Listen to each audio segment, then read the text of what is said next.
ভালোবাসা যেমন কোনো ব্যাখ্যা হয় না, অবহেলা সেরকম তেমন একটা ব্যাখ্যা হয় না। কাউকে কেন ভালোবাসে যাচ্ছি এটা যেমন কোনো উত্তর হয় না, তেমনি কাউকে কেন অবহেলা করে যাচ্ছি সেটা খুব যুক্তির সঙ্গে কোনো উত্তর থাকে না। অবহেলা করা এবং অবহেলা পাওয়া দুটোই নেশার মতো। যে কারো সে করতেই থাকে, যে পায় সে পেতেই থাকে।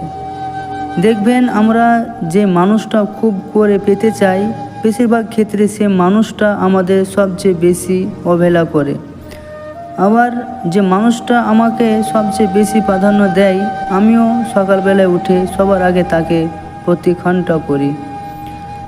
দুনিয়ার সবচেয়ে সফল আর ঘনিষ্ঠ সম্পর্ক অধিকাংশ মানুষ জীবনে যে কোনো এক বা একাধিক পর্যায়ে যে পরিমাণ অবহেলা পান, আমরা তার কীভাবে খোঁজে জানি না।